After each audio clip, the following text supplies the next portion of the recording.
గోదావరికని అడ్డగుంటపల్లిలోని Srirama Vidyaniketan high school correspondent Suryadevara Jyothi Venkateswararao 44వ వివాహ వార్షికోత్సవం సందర్భంగా అద్భుతమైన పుణ్యకార్యానికి రూపుదాల్చారు. ఈ మేరకు కని తిలక్ నగర్లో నివాసం ఉండే గద్దల రాజ్ కుమార్ డయాలసిస్ వ్యాధితో బాధపడుతున్నాడు. ఆదుకోవడానికి ఆపన్న హస్తం కోసం ఎదురు చూస్తున్న రాజ్ కుమార్ను హక్కున చేర్చుకుని ప్రతి నెల పెన్షన్ రూపంలో 521 రూపాయలు ఇస్తానని జ్యోతి వెంకటేశ్వరరావు మాట ఇచ్చారు. దాతలు ఎవరైనా ముందుకు వచ్చి తనను ఆదుకోవాలని పిలుపునిచ్చారు.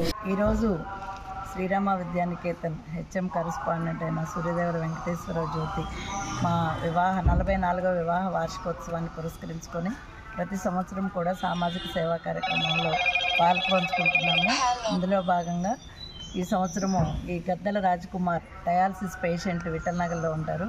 వారికి ఈ రోజు నుంచి సంవత్సరం పాటు ప్రతి నెల కూడా ఇదే తేదీన 521 రూపాయి పింఛన్ రూపంగా అతనికి అందజేయడానికి మా వివాహ దినోత్సవం సందర్భంగా నిర్ణయించుకున్నాము.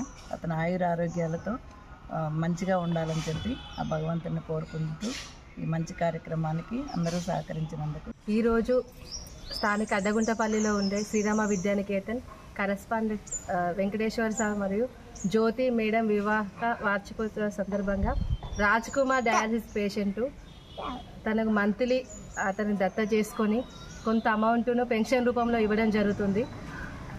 వాళ్ళు అంటే మేడం గారికి కానీ సార్కి కానీ భగవంతుడు ఎప్పుడు చల్లగా చూడాలని మనస్ఫూర్తిగా ప్రార్థిస్తున్నాను. దాతలు ఎవరైనా ముందుకు వచ్చి రాజ్ కుమార్ కూడా సహాయం చేయవలసిందిగా కోరుకుంటున్నాను. ఈ కార్యక్రమంలో పాఠశాల సిబ్బంది స్థానికులు అధిక సంఖ్యలో పాల్గొన్నారు.